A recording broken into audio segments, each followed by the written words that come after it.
Good evening, everyone. We're so grateful to have you here this evening. Greetings, Jazz Houston and all of our special guests. Welcome to We Serve Theater at St. John's downtown. On behalf of our pastor, Tiffany Tarrant, our pastor emeritus, Rudy and Juanita Rasmus, the staff of St. John's downtown, the entire staff and directors of the Bread of Life, and We Serve Theater, welcome to the future integration of music, mission, and ministry. This evening we have come to celebrate what would have been the 105th birthday of the extraordinary genius of Leonard Bernstein. There are not enough words this evening to describe the impact which his mind and ministry has had upon society and the world at large. To say that Leonard Bernstein was before his time, we must keep this in mind.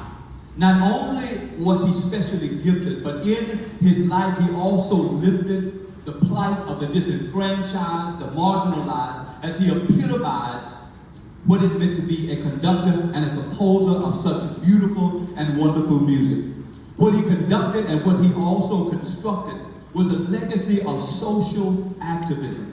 He practiced the highest form of altruism. Leonard Bernstein was selfless, and he was totally dedicated to work to eradicate the ills of society. We would know those this evening as classism, sexism, and racism, just to name a few. As we gather tonight, this honor to Leonard Bernstein is certainly due. What he composed, what he marshaled, what he brought together were all of the traits of a global humanitarian. With his mind and music, he united society. Can we call that jazz this evening? The fusion of music integrated to touch the heart, the mind, and the spirit. So tonight, the Jewish and the African American communities have come together in total unity to celebrate the life and the work of Leonard Bernstein. Because he lived, we are rich and left with a body of work which will inspire generations to come to continue composing and conducting music while breaking down barriers and bringing society together. You are going to enjoy this evening. So would you put your hands together and give a warm welcome to Al Rosen. He is the Constable of Precinct 1. He is going to be our moderator this evening, and I know that you're going to be in for a great time. Strap in, it's going to be great. Have a great evening. Good evening. How's everybody? Hi. I see a lot of familiar faces in this audience, and I'm so glad that you're here. This is such an important, dynamic topic to have, and we should be doing more of this, frankly. All of us should get together, learn about our cultures, learn about our way of life, and really come together to fight against hate and injustice that's going on in this world. Rather than be divided, we should be together. And this is an opportunity tonight to be together. I have a distinguished panel here tonight that has been in Houston for a lot of years, has a lot of history and a lot of connection to jazz music. So I want each panel member to introduce themselves, and then we can go from there. Celebrating Leonard Bernstein's life and everything that he fought for is something that we should continue to do for years and years to come. He stood for people. He stood for people's rights. He stood against racism at a time when it was very, very risky to do that. So I'm really excited about tonight. So welcome everybody, relax, and we're going to get started with our program. Dee, I'm sorry.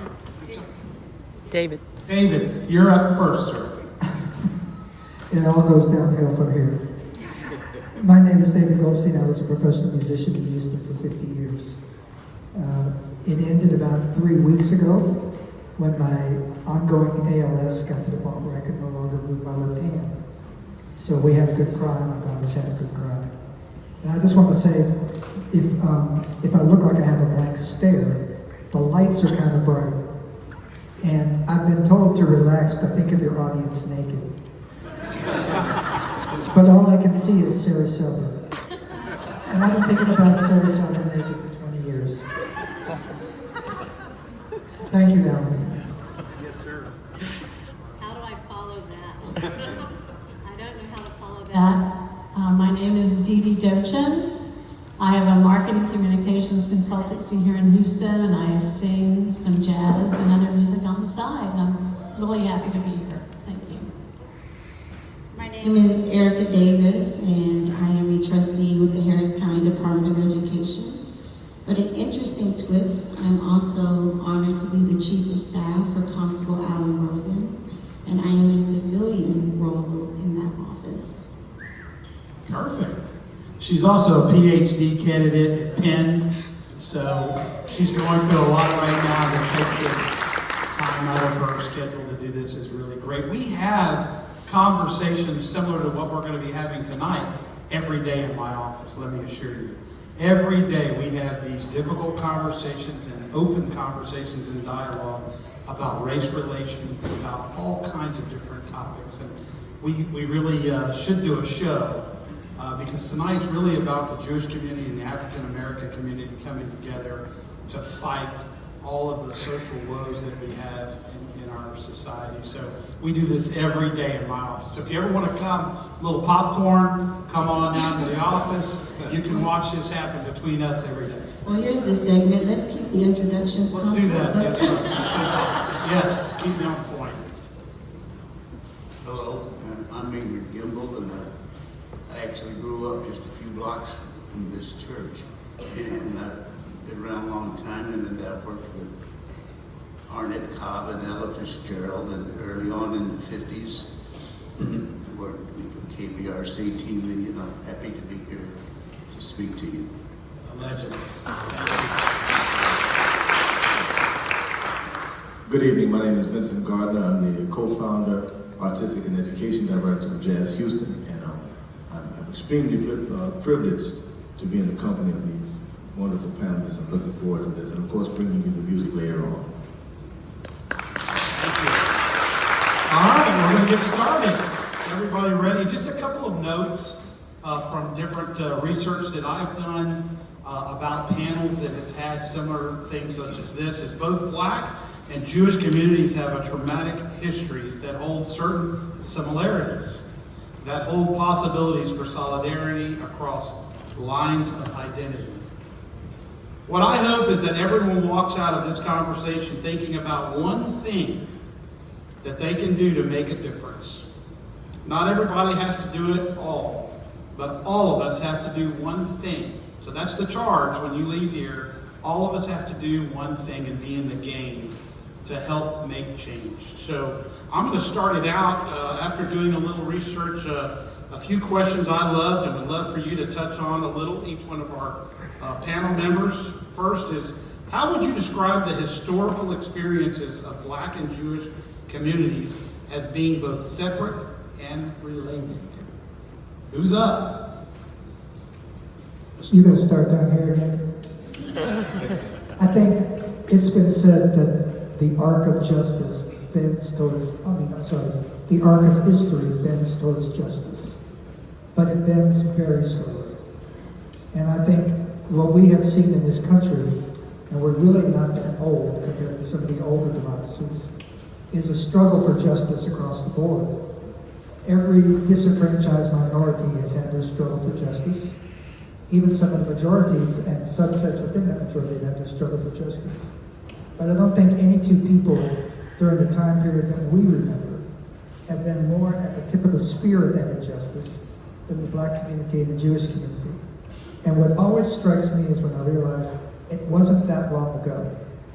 It was in the 70s that we first made the move to make the HISD open to all students. Some people would say we haven't done it yet. It was in the 70s when law firms started hiring their first Jewish lawyers. It was in the late 70s, early 80s, when some of these jobs became open to traditional minorities. The fight for justice continues. And I think there's a natural alliance between people who are suffering in similar ways, and I think it's natural for us to reach out and offer a helping hand when we can to people who share the experiences we share. Well said, well said. Speaking of research, it's interesting that it says we're siblings in oppression. And when I read about it, and I'll get to working in the present day, our past may be very similar, but are our paths similar? And I think that with our conversations in the office and why we're here tonight is that words don't work anymore. All we have right now is music to kind of connect communities and connect culture. And sometimes as we deliberate, if people are willing to deliberate like we're about to, with real conversations and not plan them, our history may not be the same and we haven't progressed on the same path together. And so I think that what we will do this evening is bring you music and the past and where we are today with our conversations. Yeah, and I could just add, and a moderator's really not supposed to add. All I can tell you is that jazz has been that unifying piece to the puzzle. It didn't matter when you walked into these clubs in various places where jazz was being played, with the color of your skin or your religious beliefs. Jazz brought everybody together. And that's what it's doing tonight. So it's just sort of a continuation of history of jazz being that force that brings diverse communities together, just like we have. Dee Dee? Yeah. So the Constable just said, I did some research today on Leonard Bernstein, since after all we're here tonight to hear his music. And what I learned was so exciting and interesting and intriguing. In 1938, Cafe Society opened in New York, and it was known as the first integrated nightclub in the U.S. Leonard Bernstein, who lived in New York, was 20 years old.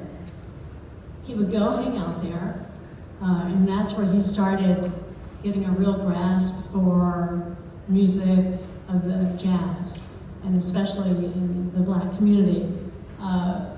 Duke Ellington had surfaced the decade before. Bernstein loved his music. They ended up meeting later on.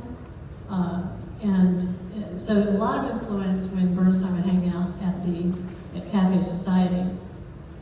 In 1939, when he was 21 years old, he was at Harvard, and he handwrote and typed a 326-page thesis called The Absorption of Race Elements into American Music. So I could go down, I have a whole timeline of his evolution into grasping and understanding and caring for and advocating for racial equality. One thing I will say, because I know we'll talk probably a lot about West Side Story, which has so many backstories. It was originally called East Side Story. How many of you knew that? Right, it was originally called East Side Story, but then they changed it for a lot of reasons, which I won't go into. But what Leonard Bernstein said about West Side Story was this. He said, I guess the best known musical I've ever done is one long protest against racial discrimination. And he was talking about West Side Story. So clearly he, being the pinnacle of our being here tonight, is just a perfect match. That is perfect. Well, I'll speak about some of the intersections in music that have always been historically relevant and significant, especially in bringing about jazz music. When jazz music was started in the late 1800s in New Orleans, and when it finally formed, it was formed in the Uptown neighborhood, which was primarily African American, and it formed there. But it wasn't until after or during Reconstruction, I should say, when the laws were changed that legally lumped African Americans and Creoles and other people together that the music flourished. And it was then, I think there's a great lesson in that. It's not till people come together. And this is a little neighborhood thing that they're doing up there. It's okay. But once everyone comes together and starts to input their ideas into it, that's when things flourish. And that's what happened with jazz music. And in the music, of course, there was a small, at the time, Jewish population in New Orleans, but going back to Louis Armstrong, he used to work for a Russian Jewish family called Karnofsky, and they owned a coal delivering business, and he used to ride on the coal cart, and they actually loaned him the money to buy his first trumpet. And he'd go and eat there. And this, if you ever see pictures of Louis Armstrong, that's why he wore a Star of David his entire life. It's because he had this experience with this Russian Jewish family there. In the 20s and 30s, there was in St. Louis, in a lot of the orchestras in America, many of the brass players, the greatest brass players, were first generation Germans and Polish Jews.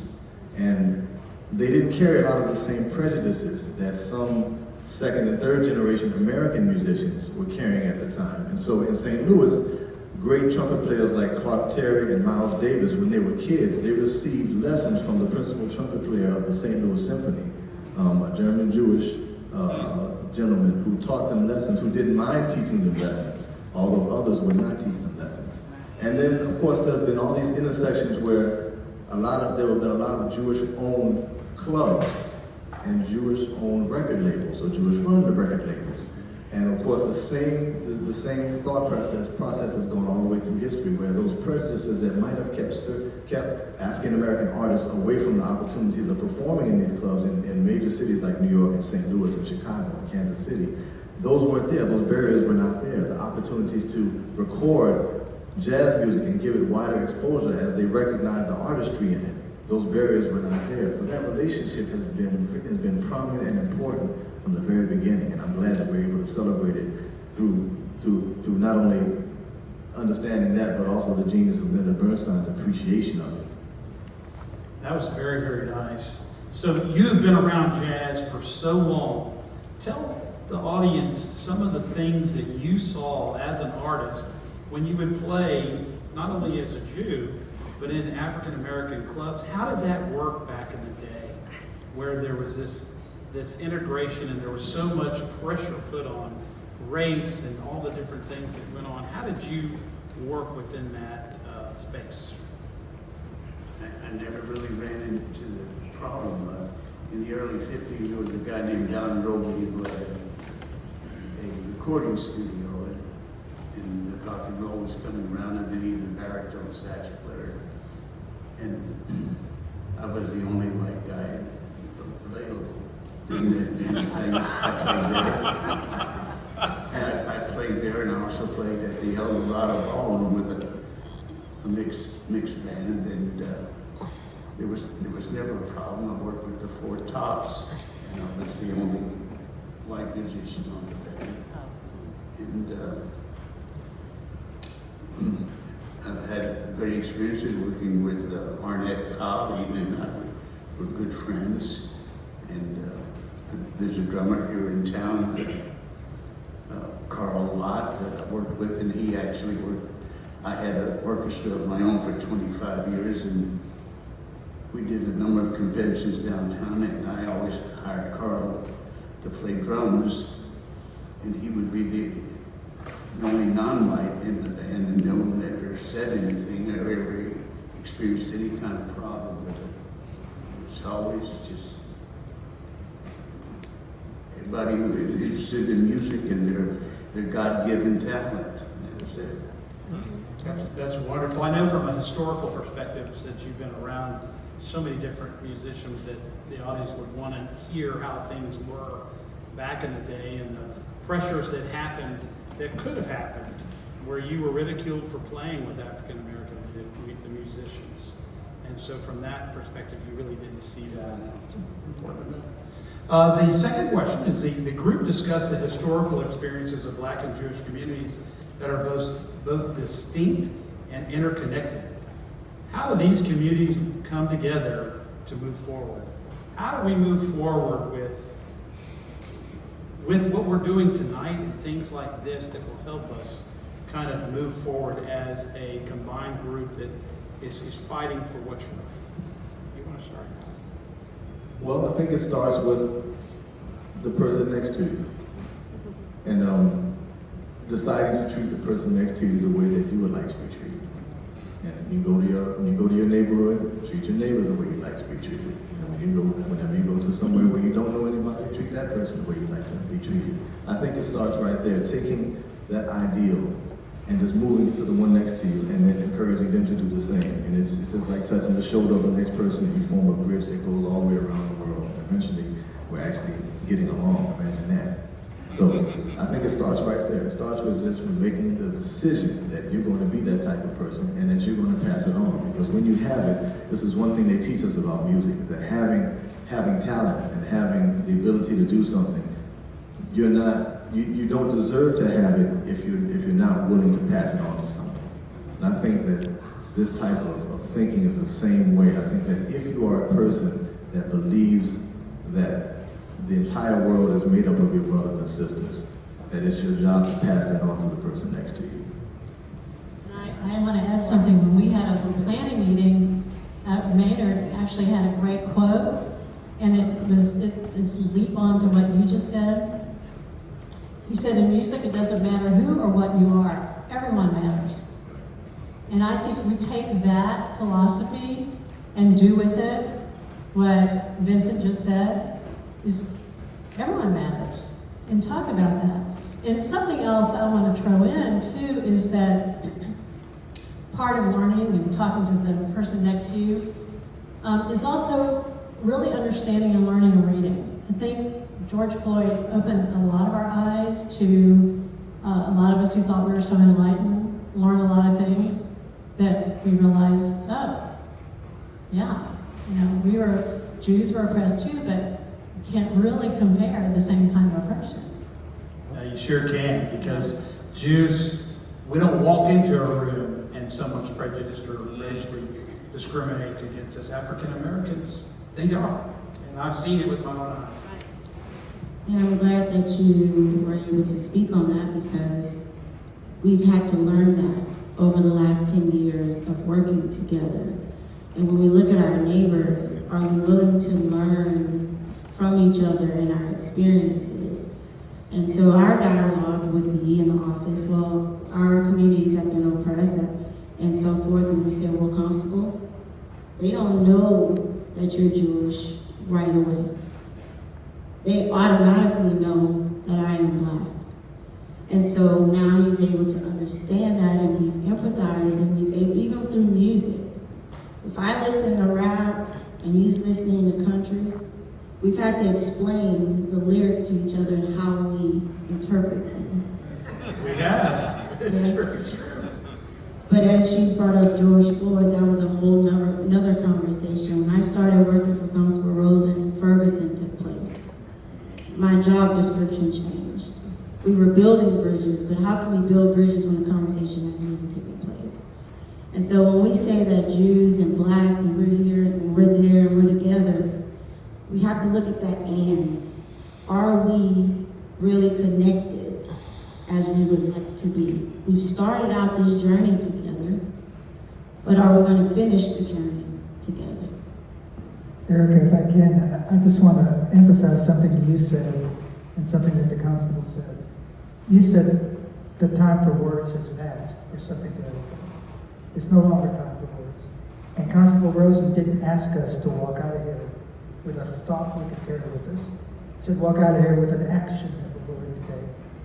You know, the thing about jazz and all music is it's the ultimate meritocracy.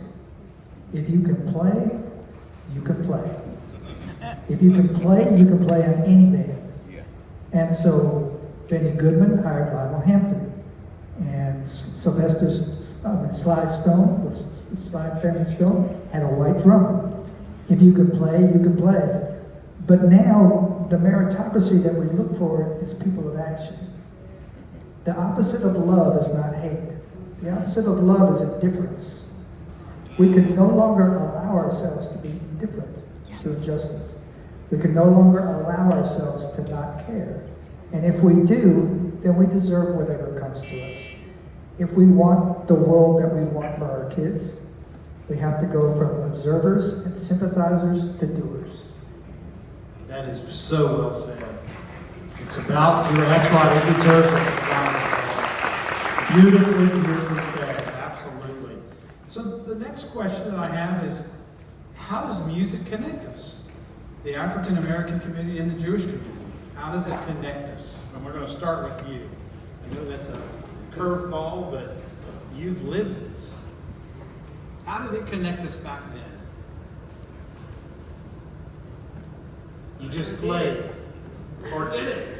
You had respect for each other's musical ability and enjoyed listening to one another. If you get a good sound, everybody's going to like listening to you. So the jazz of sound connected us. What do you think? How does it connect us?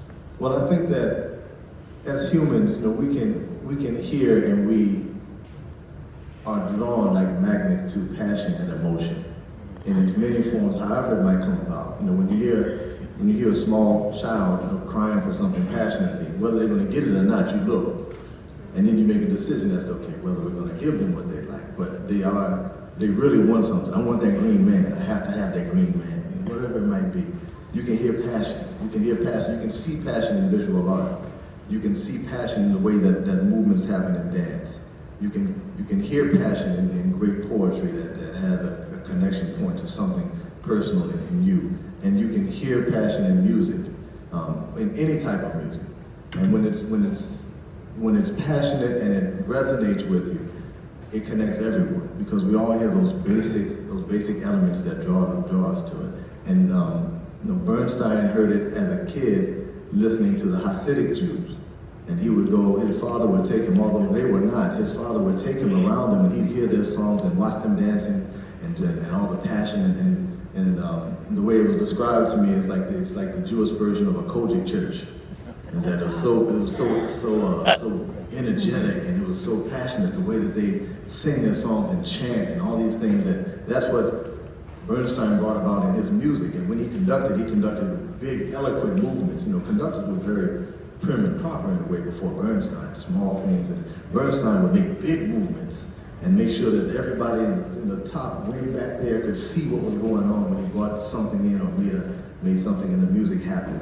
And all of that is passion. And I think that people can connect with that. And that's what people love about music. Beautiful. I can tell you from my perspective, I call myself a public servant, not a politician. But as a politician, I go to African American churches all the time. And I'll never forget the times where I go into a church, big or small, and I am sitting in that church, and if you're not awake when you arrive at that church, you're gonna be awake when you leave that church, because it is sheer raw talent in that church. Someone would stand up in the audience, go up to the mic, and sing the most beautiful gospel music you could ever hear. In fact, I videotaped it and sent it to my rabbi and said, "This is what we need at our synagogue." And so I even said that last Friday night to the cantor at Beth Esher, and I said, "I don't know about you, but I want you to come with me to some of the churches, the African American churches, so you can see how you can really get people musically motivated and spiritually motivated, but through music." And it was just, she was open to it, by the way. So I have every intention of taking Pastor Preston on the front. We'll come to your church, so be ready. So, Erica, how does music connect us? Well, I believe that if we start off and we're talking about the church, and I grew up in the church, humming, you hear mama's hum in the kitchen, and she's praying, or she's thinking, or she's hopeful. But at the end of the day, of how we connect through music is that we're really much alike in a lot of ways. And our cultures have a lot of similarities. But when we hum, we may hum a little different story. And then when we sing is where I am today of, are we still singing the same thing, that we want equality and we want justice, whether it's racism or anti-Semitism and aspects, we want the same things. It's just like a different genre. But at the end of the day, the conversation does have to take place of how can we build that bridge and not just continue saying the Jewish community and African American community. We have to make that and make it worthwhile and say we are together, and we need to stand up for those that feel that injustices are done to you and the community when you talk about the synagogues and things of that nature, and vice versa. You know, speaking of that, when there is an injustice, at least in Houston, and there is something that happens to a community, whether it's the African American community, the Jewish community, the Hindu community, what I see by our religious leaders and by leaders in our community is a coming together and talk about that hate, talk about that issue as a connected group. And I think that's really what differentiated us from some of the things that were going on nationally during George Floyd, why we didn't have some of the same problems that other major cities had.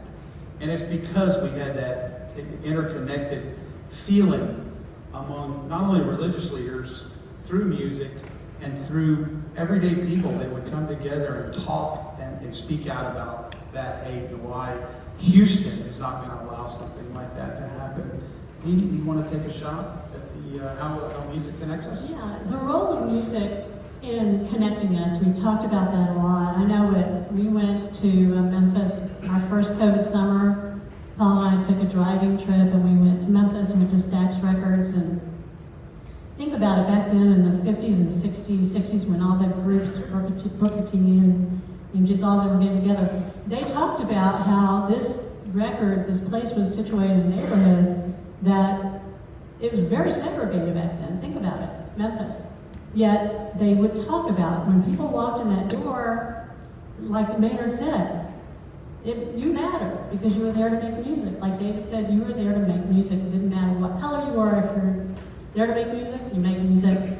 And I really think about music in terms of it's a spiritually connecting thing. Any of you who've sat in a synagogue or a church or a mosque or anywhere, or any concert, and you feel moved, and it speaks to you, and your heart feels it, it's a spiritual connector. And jazz in particular, I think is. You know, you can hear a song from the 60s or 70s or 80s, and it's always tagged to that decade. You can hear jazz, and it's timeless. Jazz is bold, jazz is innovative, jazz isn't afraid to break barriers, and I think it's really an analogy really for what we're talking about. And I think what you're going to hear tonight is going to be a beautiful deliverance of that. Well said. Well said, Dave. Constable, I'm going to tip over into the editorial because I'm not sure what I'm about to say bears any truth to certainly not everyone, but it bears truth for me.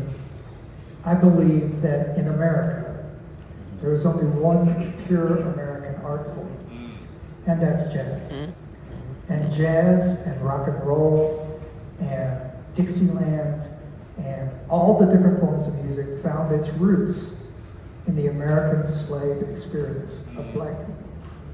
And everything grew out of that. Rock and roll was white people trying to copy the music of black people because they knew the black people wouldn't get their records played. Now, to their credit, the Rolling Stones and the other rock and roll people gave credit to those people and caused a resurgence. But when you ask about the connection, as somebody who played for 50 years, I believe that at its core, jazz is organically, rigorously, fiercely creative. And at its core, creativity is organically, fiercely the divine spark. And when we engage rigorously and fiercely in creativity in a way that only jazz and a few other art forms allow us to do, it connects us mutually to the divine spark. And if we can all find the commonality that connects us as human beings, then that's a great start. Beautiful, beautiful. Our next kind of question is more of just a question not necessarily connected to jazz, but a very important question. What are African Americans and Jews' responsibilities to one another in the country's current racial reckoning? So it's a big question. Erica, take a shot. I think I like what Mr. Goldstein said. Giving credit is, I feel, number one. I think sometimes our history gets erased in ways, and I would just speak on that, not to get into the politics of that, but just the credit by itself is saying, hey, this is where it started. And this is how how we were on the map and how we did have certain things that we couldn't grow like other communities were able to grow, especially in the music industry. And so I appreciate that. That's the first step. It's just by giving just a little credit and acknowledging that history does come from a culture and a group that we're still here and wanting to be noticed and be seen. Very, very nice. Didi, you want to come up next on that particular issue of what's our country's current racial reckoning, between Jews and the African American community? Again, because I dove so deeply today into the life of Leonard Bernstein and learned so much about him and embraced all he did, which I had no idea, I wrote down these 4 initials here, WWLD. What would Leonard do? If he was here today, I would love to know how he would answer that question. I would love to know what new piece he would compose that spoke to us. I would love to know how he would bring that piece to so many audiences together. I would love to know. Well, to bring it full circle, Constable, you're the one sitting in the uniform next to me. I'll just say this. Today is speaking up for one another. I know your heart, I know your compassion to communities and cultures, that they don't see you as Alan Rosen, a Jewish man. They see you as a white man in a uniform. So I'll speak to that for the last 10 years, and I will always, just by knowing who you are and knowing what you stand for, that there are people that will call or say things that you really are not that person. But vice versa. Because there may be a time where, and there has been a time where I needed you to speak up for me.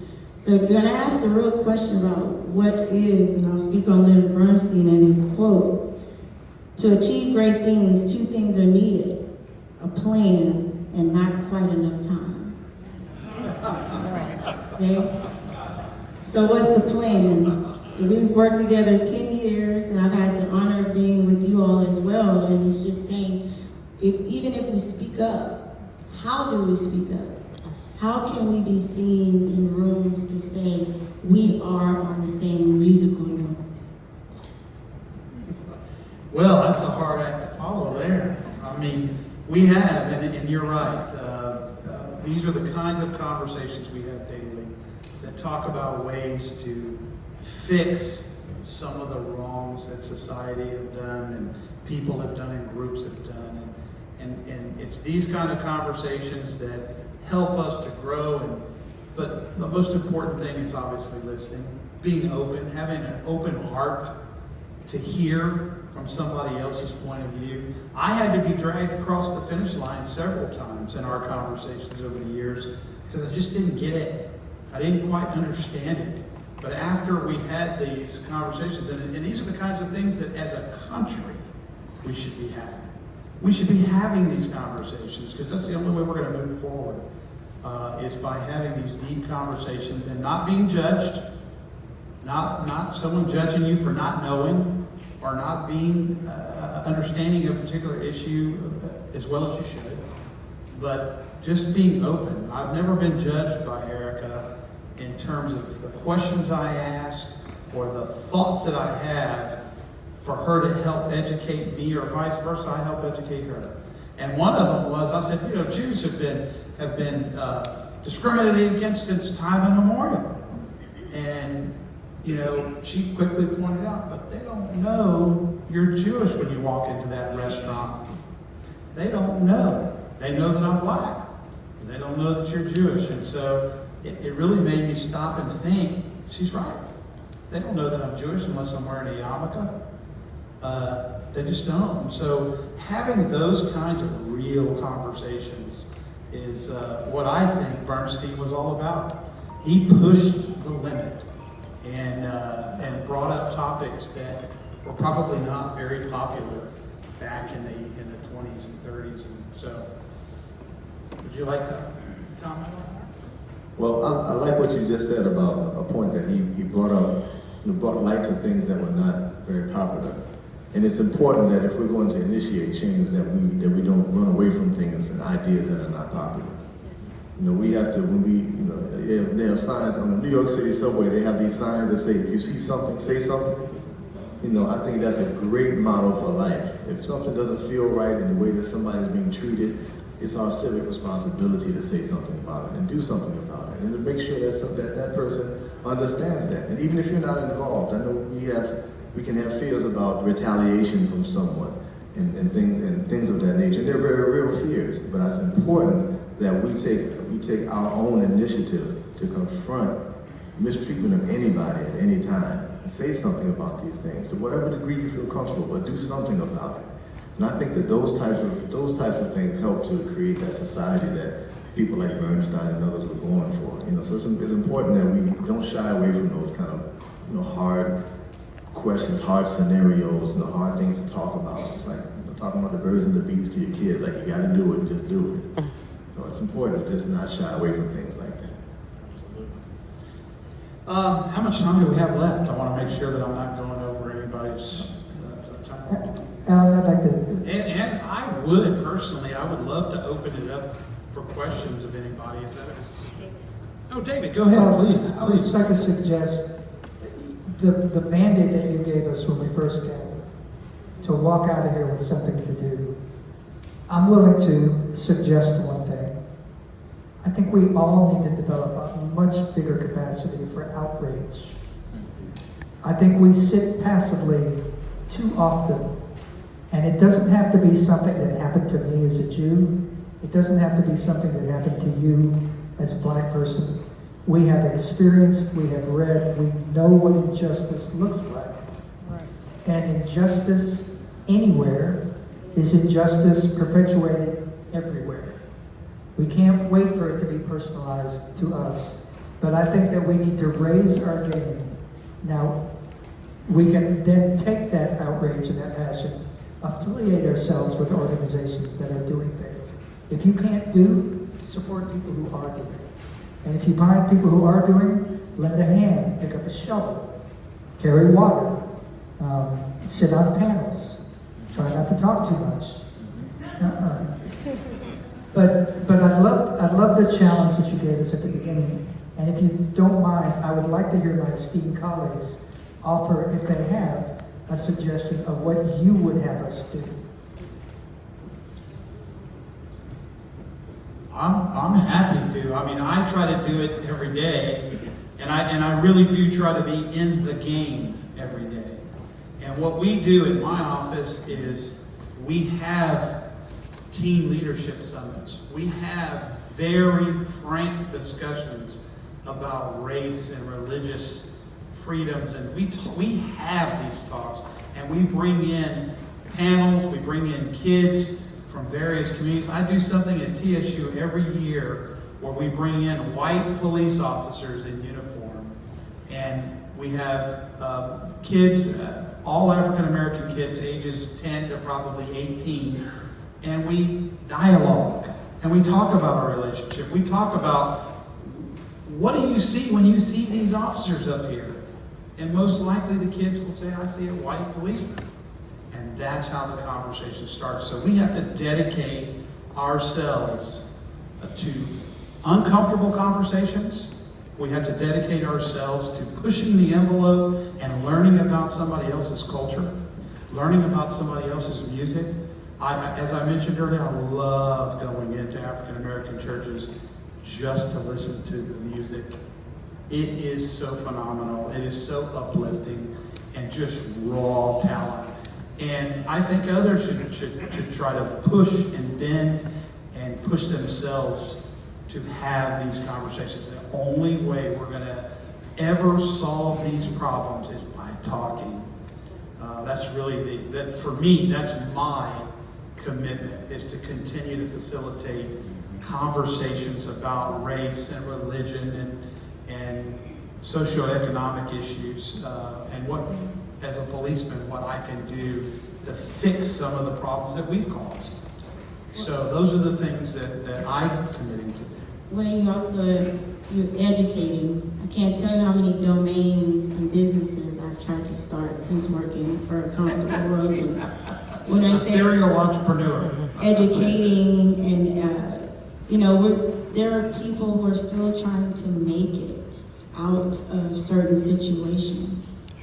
And it's just grabbing someone and saying, this is what I do to be successful. Or our schools are different. As we know, we have things going on in our education system. I asked the question, what do we need to do as Black leaders to ensure the future and the education of our children? Because it seems that some people just have it right. But how do we get there? And it's like, not only is it just dialoguing, but it's sharing the knowledge and knowing what resources are there that maybe you know about that I don't know about. And that was just starting business. I never imagined trying to start a business until I worked for Constable Rosen. And I just say that as exposure. Like Plato's allegory of the cave. They were in the cave and they didn't know they were in the cave. So until someone grabs you by the hand and say, you're someone that I'm going to help to teach, not necessarily a handout, but fill my hand up with tools that's needed for me to excel in this life. And we will get there. But I've also learned that there's a concrete ceiling sometimes, and I've always thought it was a glass ceiling. And what I mean by a concrete ceiling is that when I get to that hardcore where I just don't know or how to grow any further, what is my next move? How do I build generational wealth? How do I build a business that flourishes or be a leader and keep my family close knit? Those are the things that we can continue this dialogue because it's important. And to that I would add, I like the thought, we all like it, talking and dialoguing. I would challenge all of us, including myself. And David challenged us, he challenged us to come up with something, and I think it's proactively talking to someone who believes very differently than you do and trying to understand their anger. There's so much anger out there. And if we can understand why people are angry, sometimes it's just because no one's listening to them. And if we can be that person that listens to them, who knows what conversations and dialogue can then happen. But perhaps the strategy is to make it a goal to find someone who is angry and maybe very racist and talk to them and see why, whether they're anti-Semitic, racist, talk to them. Find out what is the root of their anger. A lot of good things have happened. I know in my time with ADL, we heard from the skinhead. Jody Bernstein's here, she was formerly with ADL. And y'all brought him to town and he talked about how it was a Jewish man who talked to him while he was in prison.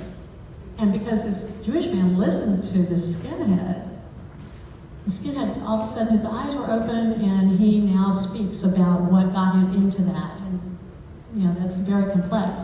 So that's my challenge, and that's what I'm committing to you. Maynard? Would you hold on? The most important thing that I think is that everyone should have respect for one another, no matter who they are. And if you respect them, they're going to treat you respectfully back. My challenge is, I think that everyone should put a horn or a set of drumsticks or sit them down at a piano bench into put that environment around a child and get them also to play jazz music. Let them learn how to play a music that allows them to express themselves outside of the notes on the paper. Now they're going to get experiences from others. I'm going to advocate for jazz now, for just for a second. That in in all of their educational settings and school music programs, they're going to get every other band, marching band and concert band, and all these other things that we know are part of successful music programs. Very few, especially even, and unfortunately in the Houston area, are getting exposure in jazz music. Jazz music allows them to say, I want to play this way today. I feel this way, that way these notes are going to come out this way. Today, tomorrow I feel different. I'm going to make these notes and come out in this sequence this way today. It allows them to have freedom of expression in a way that no other type of music does. In playing in a jazz band, the first rule of playing in a jazz band is that you need to listen to someone else before you make a sound. And consider their sound before you consider your sound. Put your sound in the context of their sound. You automatically develop consideration. I believe these are great analogies for society. And so make sure that children have opportunities to play jazz. Make sure they can play instruments. Make sure they can play jazz. They will transfer those qualities that they learn to any other passion that they might pursue. And I think it helps to make better people because of it. Beautiful. All right, so now this is your turn to participate. So I know after all the discussions we have, what questions would you have of the panel? Yes, ma'am. Well, first of all, thank you. You were amazing. I had no idea what it was going to be some story. Thank you. And hear about all of your work, but I have a question for you. Fire away. I'm sure you thought about it. It just wasn't obvious when you said it. When you go and talk to the black students,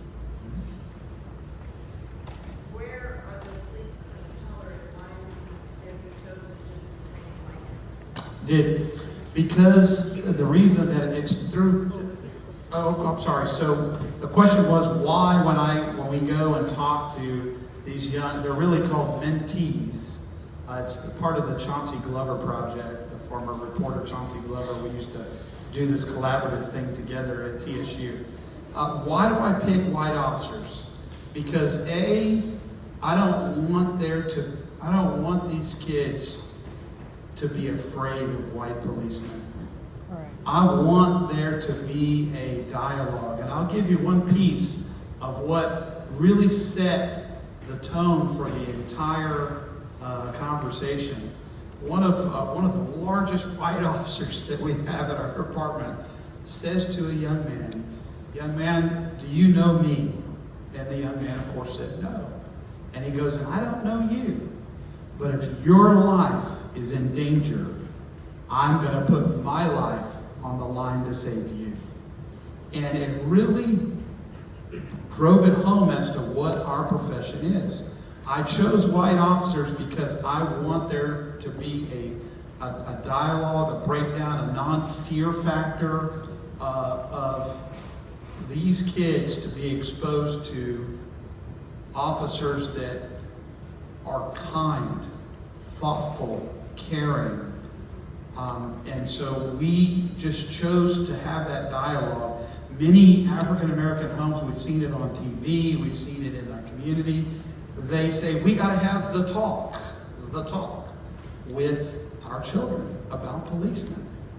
I can't have that. I've got to break that down. I've got to make kids, and it starts with kids so that this generational curse doesn't continue to go.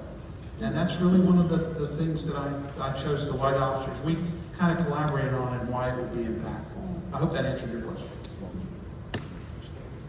Yes, ma'am. I'd like to know if you do it in the opposite and have a group of black officers with white children. Yeah. So I'll speak to that. I think that To have white kids with African American officers. so. Let me.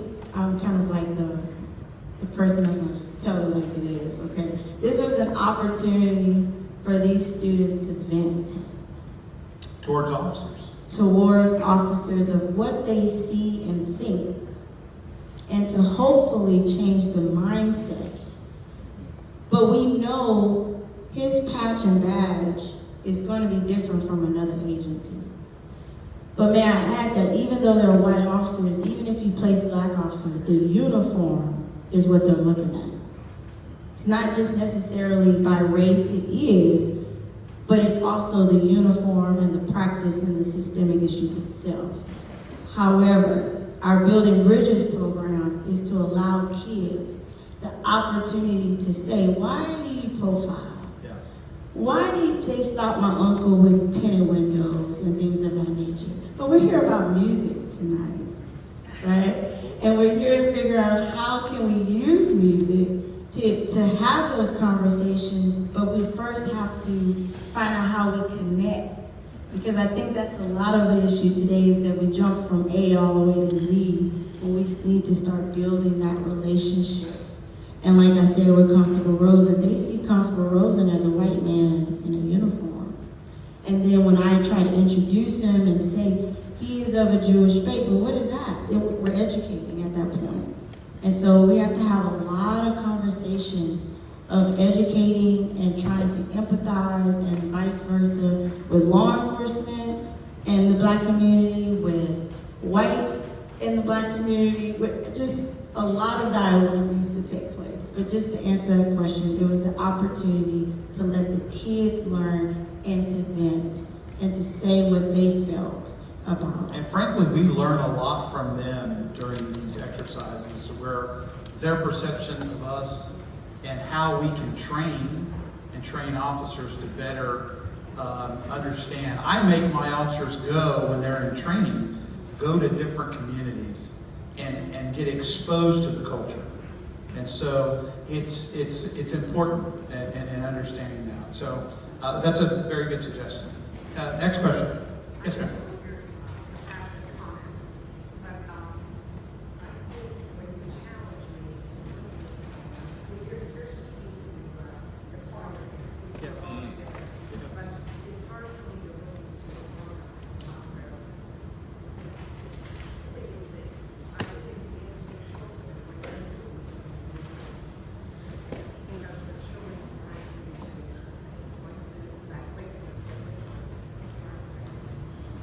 Yes, ma'am. I expect the choir to come up after the jazz and kind of be the choir.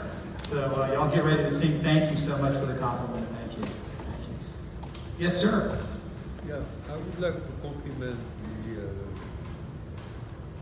the Panel. panel for a very, very important discussion. I believe that one point above that we have not touched upon yet is that in our society in the past 15, 20 years, we've become more and more polarized. Yes. And so when you say I want to talk, it's very hard to talk anymore. Right. You know, as soon as you open your mouth Yes. and you say I voted for this guy or for that guy, then the other party says, I don't know you anymore. We cannot advance in such a society. Ken. He really made a statement about how it's hard and words do not work. We mentioned that at the beginning. Right now in a polarized society, but look at how the conversation has taken place, because we started with music, and that's the whole thing that we're trying to thread with connecting our communities, and how I think we've had a great discussion. I might want to touch on some things a little bit deeper, but we have plenty of more opportunities to do so. But look what brought us here: jazz, music. And the music tonight, once we listen, maybe we'll all think about this topic and how we can take the charge that Constable Rosen has given us and the challenge to go and be the change that we wish to see. Yeah, I like that. You know what else? I think that's all, what I said earlier, that's what I love about jazz, Vincent, yay, is that, especially Bernstein, he was bold, he was controversial, he was angry at times, he knew how to be argumentative, and you hear it in his music, and then he knew how to calm. Just listen to some of the pieces from West Side Story, the high energy and then the beautiful legato violins.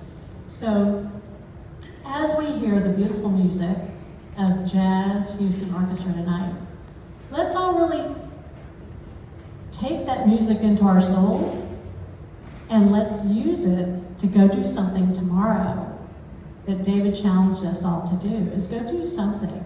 Be bold. be courageous, be creative, be innovative, and see what you can do. Be a change maker. That's exactly Yeah. right.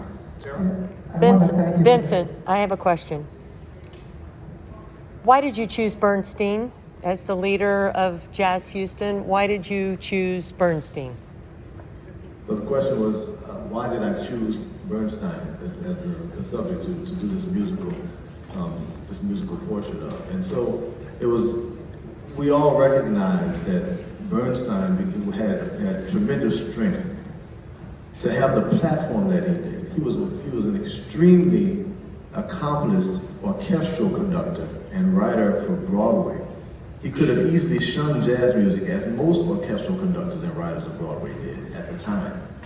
He used the strength of his platform and his beliefs in the accomplishments of everyone to contribute to a better society. In his society, we're talking a musical society, but of course he paralleled that with our society. He was a very staunch civil rights activist. He was, he believed that the catalyst came from music and spread out.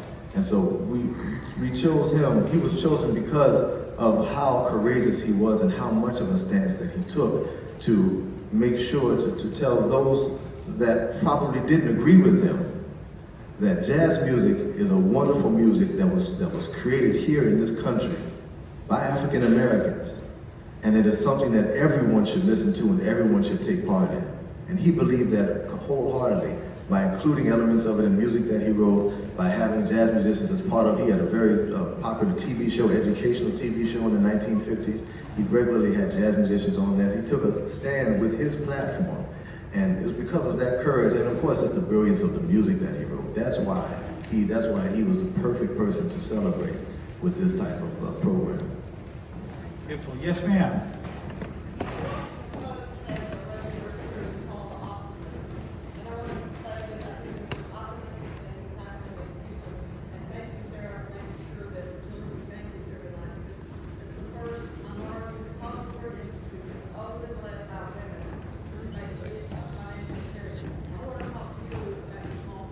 Okay. We want a low interest loan. Very low. That's why. Thank you for your comment. Why the bank was You're formed. right. This has been great. Anybody else? Don't all at the same time. Yes, way in the back. I can't see you very well. I have a question. Yes, ma'am. So, Vincent, you mentioned about trying to get jazz more accessible to children. So, what is the ask of the people in this room to help you do that? I mean, if we think about the gentleman that is David, who said, everybody should have an action item. What's the ask? You've got this room full of people. So, if we're talking about music is the connector and jazz connects communities, Black, Jewish, XYZ, there should be an ask. How does this really help to spread music, which ideally is going to build bridges? That's just a small piece of it. It's not going to be a complete I did not do her eyes. How does this really help to get the message of Bernstein to children? So the question, go ahead. The question was, how do we what's the ask to try to get kids involved more in jazz and more in line with what Bernstein stood for? So go ahead. I think the ask is whatever your individual realms of influence are, whether that might be you have some influence into the local school district, or you have influences into the local venues, theaters, restaurants, bars, venues, places where people play music. And if jazz is not represented there, then you should ask for it to be.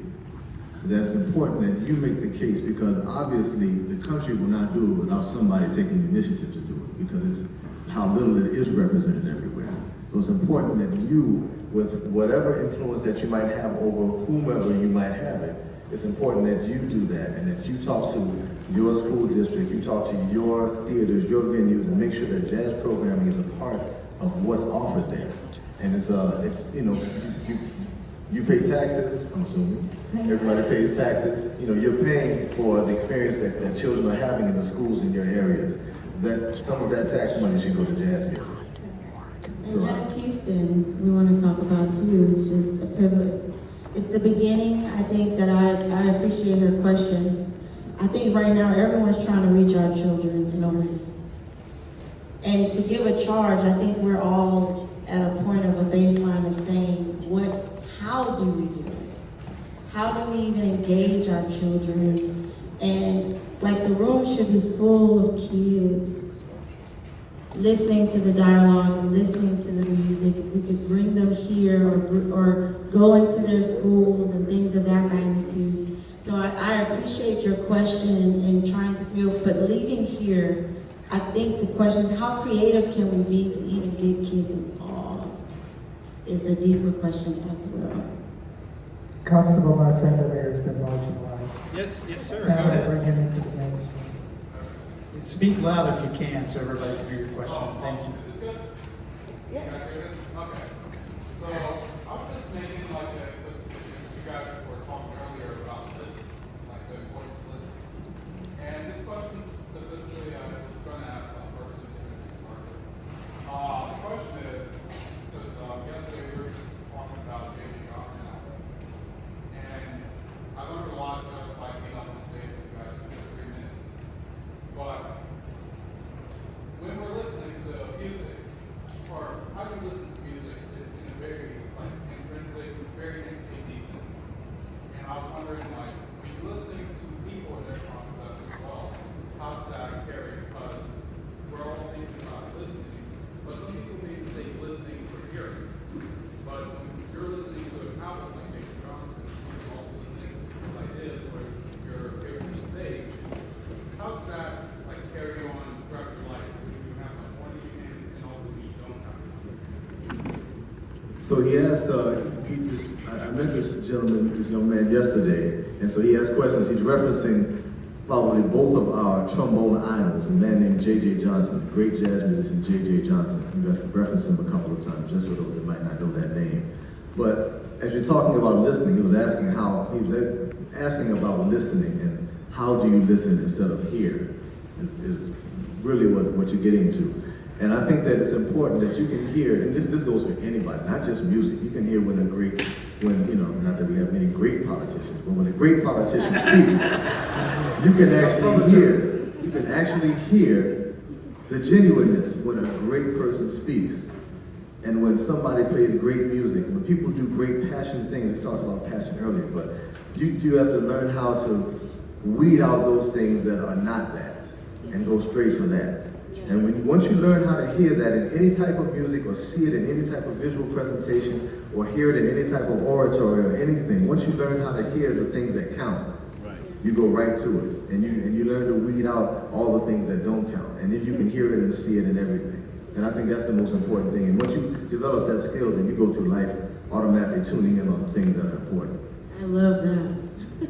I thought that was a fantastic question because in my house, I'm trying to produce educated listeners. I'm trying to produce educated critics of art, of modern art.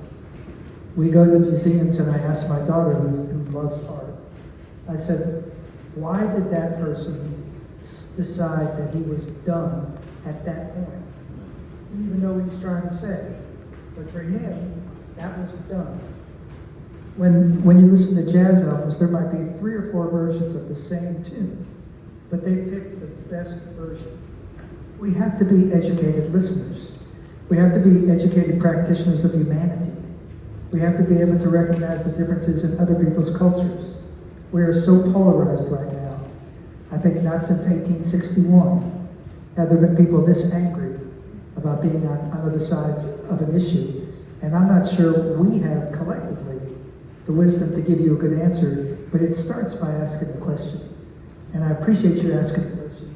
And I appreciate you making the point that for jazz to survive, we need to educate listeners, and that begins in school. Beautiful, beautiful. That is a round of applause. We have one more question, and then we're going to have to leave. We're going to have to close it down.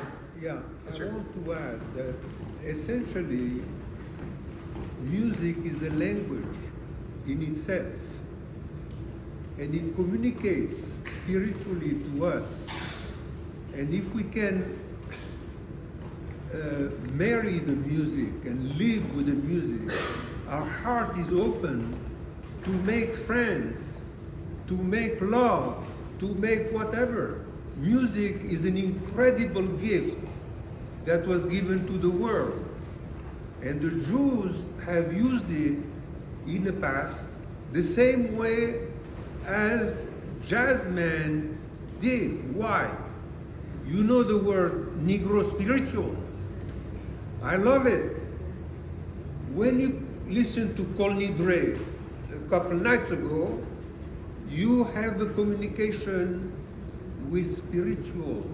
We have a connection. And that opens your heart, your mind, and open really the unity of the people, whether it's in America or in the world. Very, very nice statement. Very, very nice statement. I want to thank everyone for coming out and being a part of this. Very much.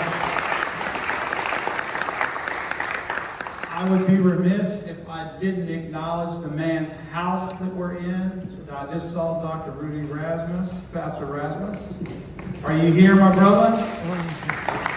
Good to see you. Thank you for opening up your house. And I want to thank my panel members who have hopefully inspired everyone here to dig deeper and be a part of the game. You cannot sit on the bench on these items. You have to get in the game. And so I'm going to be here through the concert, looking forward to it. Our choir, I hope y'all are warmed up. And I thank you and thank Sarah Sieber for putting this together and helping us so much, inspiring us. And we look forward to having many more of these important discussions in our community. Thank you and God bless you.